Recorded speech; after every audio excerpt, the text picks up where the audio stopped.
thank you so much for joining us tonight. Thank you so much for joining us. My name is Sam Greenberg. I'm one of the co-presidents of Yale Hillel.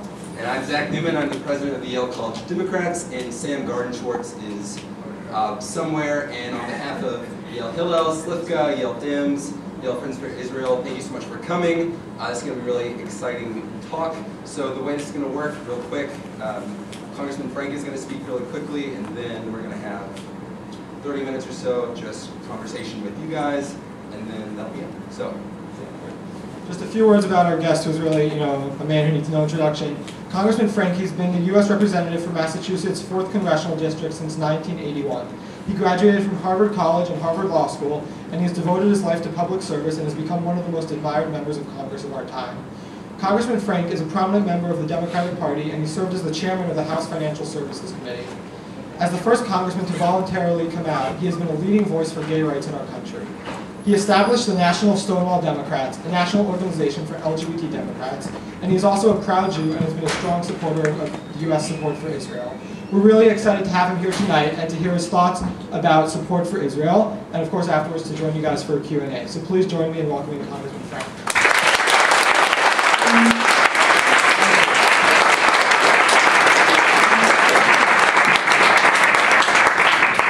Thank you. That introduction was a little daunting because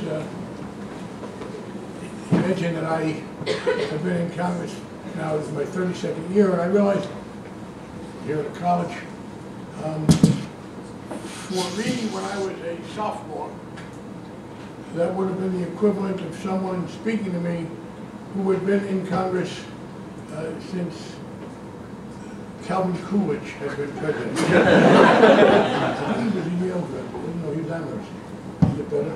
All right. Well, I can move this up.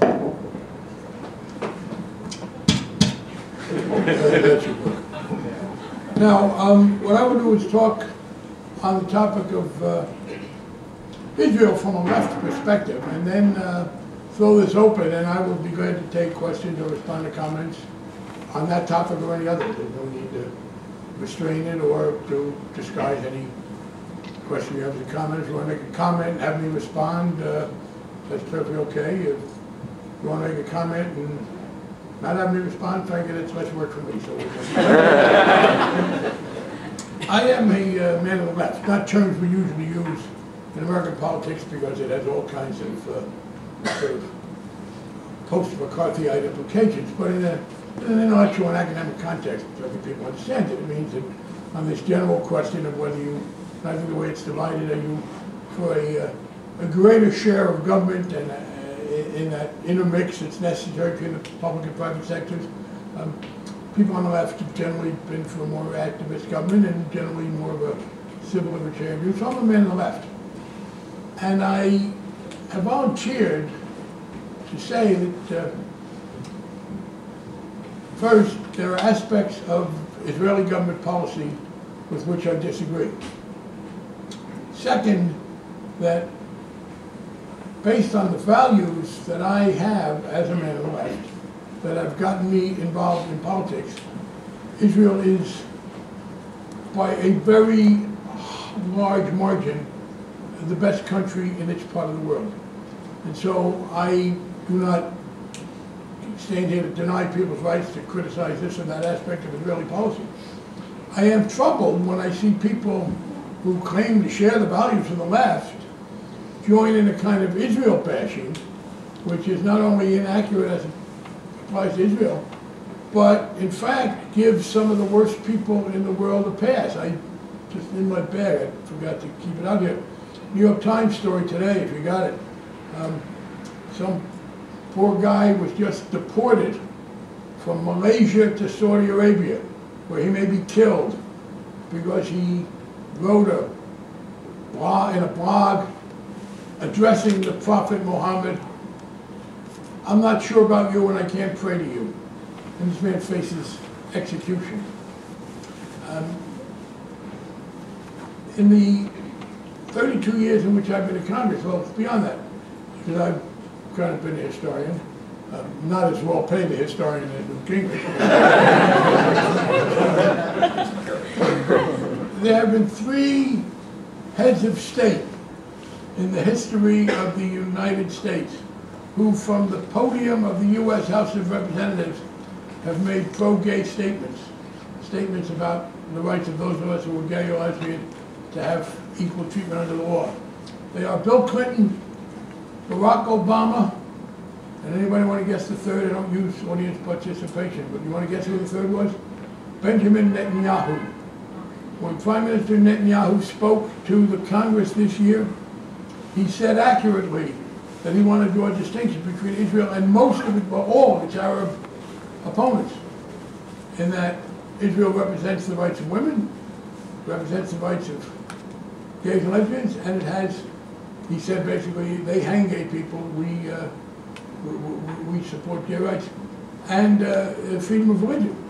Now again, I will say that I have been I've been very angry, even more ashamed as a Jew, to read about some of the settlers and some of the most orthodox who have been engaging in terribly violent behavior against people they disagree with. It is to Israel's credit that they are acting against them. I understand the political constraints of going after people in your own coalition, but it is very important for Israel to continue and in fact do more to prosecute those who follow this price tag argument, which says that they will go after innocent Arabs. It's particularly appalling. The Jews of all people, my fellow Jews, would go after some Arabs that physically harm them or destroy their property because of what other Arabs did. That is far too redolent of the worst instincts in humanity in the past. And the Israeli government's got to do, I think, be tougher on them. On the settlement policy, I wish Israel were more restrictive on the settlements. On the other hand, Prime Minister Netanyahu made another very important statement that I am surprised has not gotten more attention when he spoke to the House. He said, under the agreement I want to make for a two-state solution with our Arab neighbors and the Palestinians, there are people who are now living in what is ruled by Israel who will not be living in Israel. There are arguments about how much you change things in the area immediately adjacent to Jerusalem. But Netanyahu said very clearly that Israel plans to give up territory in which Jews now live, and they will have to decide whether to stay living there or move. I bet I'll move myself. Israel has in fact, and you have to look at the history, if the Arab nations were not determined to wipe out Israel initially, there would today be an Israel that is much smaller, not just than the pre-1967 Israel, but not just in Israel today, but then the pre-1967 Israel. UN partition in 1948 created an Israel and a Palestine in which Israel was much smaller than it was before the War of '67. And since '67, which I believe was clearly a war of defense, Israel clearly in '67 and again in '73 had to defend itself. Israel acquired territory by force of arms and self-defense. It has given back much of that territory and tried, I think, to give back the Golan.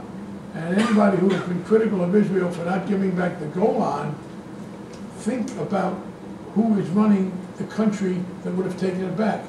You were talking about giving it back to the Assads, whom the Arab League is now trying very hard to get rid of because of his brutality. As I said, if I were in Israel, I would be part of the coalition pushing for a tougher settlement policy. On the other hand, I would also add this. Twice in the past 20 years, once under Bill Clinton at Wye River, once under Ehud Olmert, remember the conservative movement in Israel, the Palestinians were offered a deal that would have given them a state of their own with a substantial part of the territory that Israel captured. Not all of it. But look, when you maintain hostility and wars happen, you don't get everything back. I believe that Israel should be doing more. My own view, by the way, is that it is probably not at this point possible for any government in Israel to achieve a genuine two-state solution, because I continue to believe that Hamas means what it says. But I would advise the Israelis to be much clearer that if that the failure is not their fault. And I think they should make some changes. But having said that, I have to say that if I look at policies of governments with which I have disagreed over the past 20 years, 10 years, I've got much more disagreement with the American government than with the Israeli government. I cannot think of anything the Israeli government did that was as wrong-headed and as damaging as the war in Iraq, which we did. The point is this, and I want to speak now both to some American Jews who say, oh, well, wait, we're allies of Israel, so you can never say anything different than Israel. And there is this view that we should never express any differences. In 1983, I went to Israel with a group of American Jews and several other members of Congress, none of whom were Jewish. And at one point we were at a dinner with various members of the Knesset from various parties. And they got into a vicious argument with each other. And one of my Jewish friends from America said, oh, this is terrible. What are these congressmen going to think? And I said, they're going to think they're in a democracy and feel very much at home. This notion that we have to worry about sides of disagreement, no. Let the Saudis worry about sides of disagreement because they plan to kill each other for doing it. The fact that Israel is a robust democracy is a great sign of strength. And that includes, and people say, well, Israel's our ally, you can never express differences. Well, we talk about differences with England, with France, with our strongest historical allies. The relationship between America and Israel, I believe, is sufficiently strong so that where people have some differences of opinion, they can express it. And by the way, if you think someone you care about greatly is doing something that's not in his or her best self-interest, isn't it your obligation to tell them? Not in a way that's going to be exploited negatively. Now, having said that, let me talk again about why I think the case for Israel is strongest on the left. I mentioned LGBT rights. During our debate on gays in the military, and by the way, one of the things that we have in America is a very clear case where every time we try to diminish discrimination against a group, the people in favor of discrimination say, oh, we don't really have anything against those people. But if you change the policy, it will be very disruptive. And they say, no matter who we talk about, well, anybody wants to do a good paper, go back and read the debates, the predictions of terrible trouble if we allowed gay and lesbian people to serve openly in the military. Because that was 8 months ago. And now go back and see how none of the things they talk about happen. By the way, the same is true with marriage. All the negative predictions about what was going to happen when discrimination ended have been false. And I give credit to the Commandant of the Marine Corps, who was one of the most explicitly anti doing away with the ban on openly serving LGBT people in the military, verging on homophobia. And he has now said publicly, I was wrong.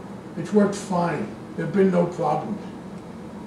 So, but during that debate, one of the arguments they gave was, look, we don't have anything against you people, but if you allow openly gay people to serve, that will be very disruptive of military discipline.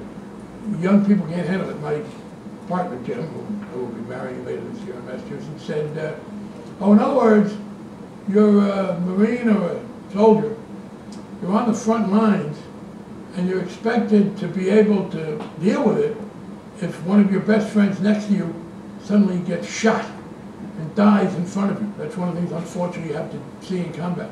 You watch your friends get badly wounded and shot, you have your friend's blood on you, and you're expected to deal with that. But the notion that there will be a gay person in the shower with you, you go all to pieces. Fortunately, this notion that our military is so weak-willed turned out to be wrong. In fact, I remember debating at one point one member of Congress who said, you can't have, straight people shouldn't have to shower with gay people. Well, we have a house gym with communal showers, and I have been showering with my straight colleagues for many years. It has been, I must say, I guess to their disappointment, much less interesting to me than they think.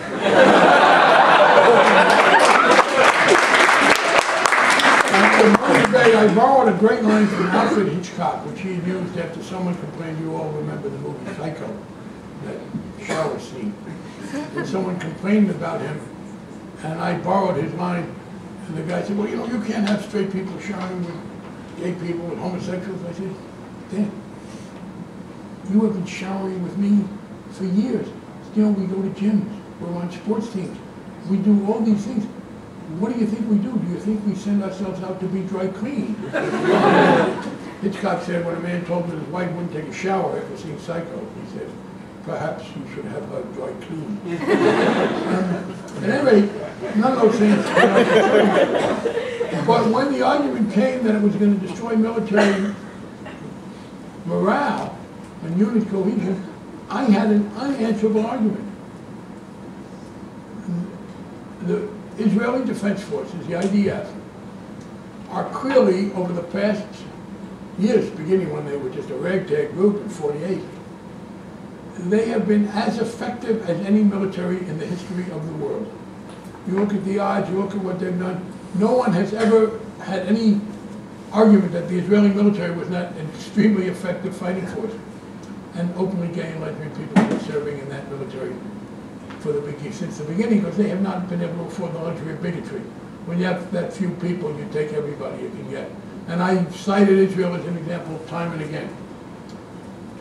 Women, freedom of religion, freedom of speech. If you are an Arab and you live in the Middle East, now I used to say this even more before the Arab Spring, but unfortunately there's still a lot of truth to it.